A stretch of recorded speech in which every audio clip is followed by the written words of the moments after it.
Hello नमस्कार दोस्तों, मैं ऋषभ आपके चैनल एजुकेशन फॉर ऑल में एक बार फिर से आपका स्वागत करता हूं। आज हम लोग जो पॉलिटी का सेशन कर रहे थे उसका मैं अगला पार्ट लेकर के आ गया हूं, जिसमें हम लोग संसद का जो तीन मुख्य अंग होते हैं उनके बारे में पढ़ते हैं। संसद जो है वो आपका लोकसभा, राज्यसभा और आपका प्रेसिडेंट यानी कि राष्ट्रपति से मिल करके बनता है, जिसमें हम लोग जो है वो लोकसभा और प्रेसिडेंट के बारे में पढ़ लिए हैं। और आज तीसरा पार्ट हम लोग राज्यसभा के बारे में जो है वो पढ़ेंगे।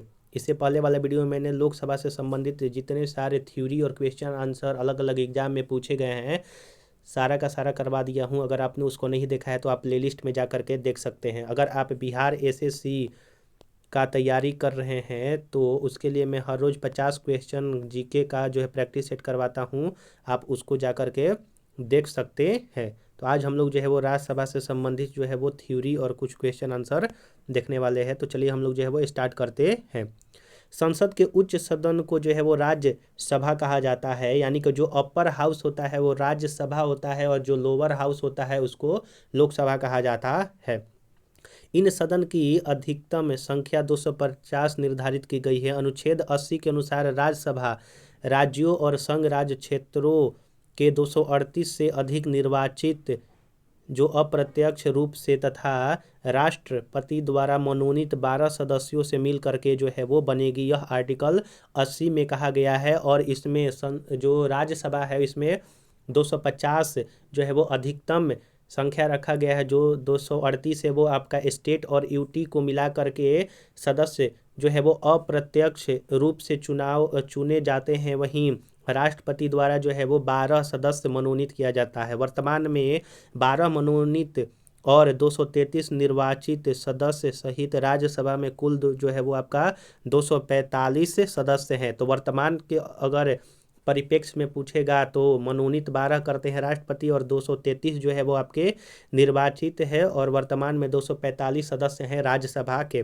राष्ट्रपति द्वारा नामांकित किए जाने वाले सदस्य ऐसे व्यक्ति होंगे जिन्हें साहित्य, विज्ञान, कला, समाज और सेवा में विशेष ज्ञान या व्यवहारिक अनुभव होता है। उन्हीं को 12 लोगों को राष्ट्रपति जो है वो मनोनीत करते हैं। राज्यसभा में प्रत्येक राज्य के प्रतिनिधियों का निर्वाचन उस राज्य की विधानसभा के निर्वाचित सदस्यों द्वारा जो है वो किया जाता है। अगला पॉइंट है इसमें कि राज्यसभा के लिए जो निर्वाचन होता है वो अनुपातिक प्रतिनिधित्व पद्धति के अनुसार होता है। एकल संक्रमणीय मत द्वारा किया जाता है। राज्यसभा का विघटन जो है वो नहीं किया जा सकता है, यानी कि राज्यसभा को कभी भी भंग नहीं किया जाता है। जैसे हम लोगों ने पीछे में पढ़ा था लोकसभा के संबंधित में कि लोकसभा को जो है वो राष्ट्रपति भंग कर सकता है मंत्रिपरिषद के कहने पर, लेकिन राज्यसभा को जो है वो भंग नहीं किया जा सकता है। यह एक अस्थायी सदन है। राज्यसभा के यथासंभव निकटतम 1/3 सदस्य प्रत्येक 2 वर्ष की समाप्ति पर सेवानिवृत्त हो जाते हैं, यानी कि राज्यसभा के 1/3 जो सदस्य होते हैं वो प्रत्येक 2 वर्ष में जो है वो सेवा जो है वो निवृत्त किए जाते हैं। और इस प्रकार जो सदस्यों का कार्यकाल होता है 6 वर्षों का होता है। अगर राज्यसभा का कार्यकाल पूछेगा तो जो है वो राज्यसभा का कोई भी कार्यकाल नहीं होता है, लेकिन राज्यसभा के सदस्यों का कार्यकाल जो है वो 6 वर्षों का होता है। राज्यसभा का सदस्य होने के लिए न्यूनतम आयु 30 वर्ष होनी चाहिए। राज्यसभा का सभापति राज्यसभा का सदस्य जो है वो नहीं होता है। राज्यसभा का जो सभापति होता है वो आपका भारत के उप राष्ट्रपति होते हैं, जो कि राज्यसभा के पदेन सभापति होते हैं। लेकिन जो उप राष्ट्रपति होते हैं वो आपके राज्यसभा के सदस्य नहीं होते हैं, आप ये याद रखिएगा। उपराष्ट्रपति बनने के लिए जो न्यूनतम आयु चाहिए वो आपका 35 वर्ष चाहिए। जब उपराष्ट्रपति राष्ट्रपति के रूप में कार्य करता है तो उसे राज्यसभा के सभापति के रूप में कोई वेतन या भत्ता नहीं मिलता है। इस अवधि में वह राष्ट्रपति को मिलने वाले वेतन एवं भत्ते प्राप्त करता है, यानी कि जब उपराष्ट्रपति राष्ट्रपति का पद धारण करता है तब जो उपराष्ट्रपति है उसको राष्ट्रपति का जो भी वेतन हो या फिर जो भी सुख सुविधा मिलने वाला चीज़ है वो राष्ट्रपति का ही मिलता है, उपराष्ट्रपति का नहीं मिलता है। आप ये भी याद रखिएगा। अगर आपको वीडियो पसंद आ रहा होगा तो वीडियो को लाइक कीजिएगा, अपने दोस्तों में शेयर कीजिएगा। और अभी तक अगर आपने चैनल को सब्सक्राइब नहीं किया है तो आप लोग चैनल को सब्सक्राइब भी कर दिया कीजिएगा। राज्यसभा अपने सदस्यों में से एक उप सभापति जो है वो चुनती है और उप सभापति अपना त्याग पत्र सभापति को देता है, यानी कि उपराष्ट्रपति को देता है। उप सभापति को राज्यसभा बहुमत से पद से हटा सकती है। जब सभापति का पद रिक्त हो तो उप सभापति उस पद के कर्तव्यों का पालन करेगा, यानी कि जब सभापति का पद रिक्त होता है, यानी कि उपराष्ट्रपति का पद रिक्त रहेगा राज्यसभा में, तो उप सभापति जो है वो उनके कार्यों का पालन करेगा। जब उपराष्ट्रपति को उसके पद से हटाने का कोई संकल्प विचाराधीन हो तब वह सभापति के रूप में पीठासीन जो है वो नहीं होंगे। अगला है कि राज्यसभा में राज्यों को प्रतिनिधित्व उनकी जनसंख्या के अनुपात में दिया जाता है। वर्ष 2003 में लोक प्रतिनिधित्व अधिनियम 1951 में संशोधन के माध्यम से यह व्यवस्था की गई कि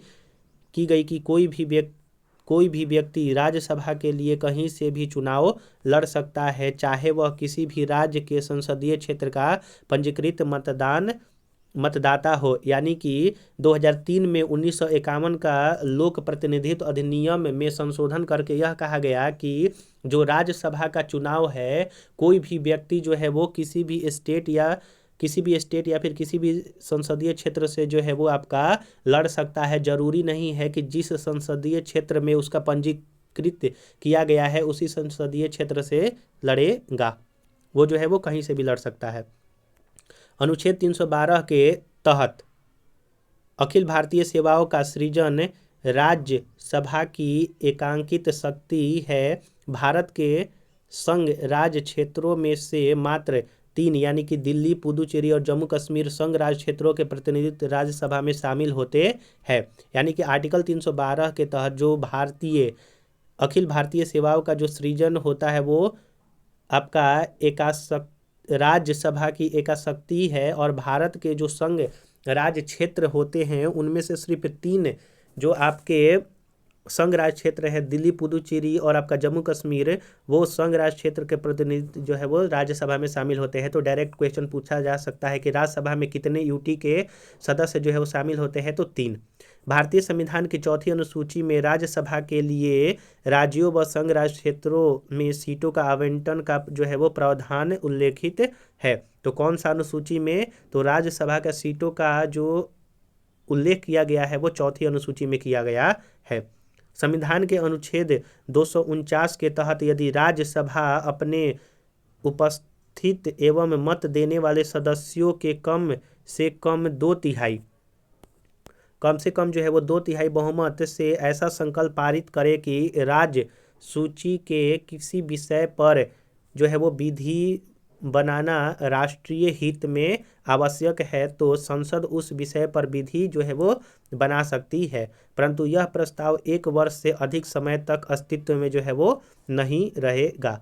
अनुच्छेद 250 के अनुसार आपातकाल की स्थिति में संसद को राज्य सूची में उल्लिखित किसी विषय के संबंध में भारत के संपूर्ण राज्य क्षेत्र या उसके किसी भाग के लिए कानून बनाने की शक्ति होती है, परंतु आपातकाल की समाप्ति के पश्चात 6 माह की अवधि से अधिक यह प्रावधान जो है वो प्रभावी नहीं रहता है। यानी कि देखिए, अगर मान लीजिए आपातकाल जो है वो लग जाता है, तो अगर आपातकाल लग जाता है, संसद जो है वो राज्य सूची के विषय में अगर कानून बनाता है, आर्टिकल 250 के तहत जो है वो कानून बनाया जाता है, तो जब आपातकाल समाप्त होता है तो जो कानून बना रहता है आपातकाल में वो 6 महीना से ज़्यादा जो है वो आपका प्रभावी नहीं रहता है। आप ये भी ध्यान से याद रखिएगा। अनुच्छेद 252 के अनुसार 2 या 2 से अधिक राज्यों के विधानमंडल एक प्रस्ताव पारित कर यदि संसद से अनुरोध करे कि राज्य सूची के विषय पर संसद द्वारा कानून बनाया जाए, तो संसद उन राज्यों के संदर्भ में उन विषयों पर कानून बना सकती है। देखिए, आर्टिकल 252 कहता है कि अगर 2 या 2 से अधिक राज्य के विधानमंडल एक प्रस्ताव पारित करे कि किसी सेम विषय पर, जैसे मान लीजिए 3 आपका राज्य जो है वो किसी एक विषय पर जो है वो कानून बनाना चाहती है, और वो राज्य सूची का जो है वो विषय है और वो चाहती है कि संसद जो है इस पर कानून बनाए, तो वो आर्टिकल 352 के तहत जो है वो संभव है।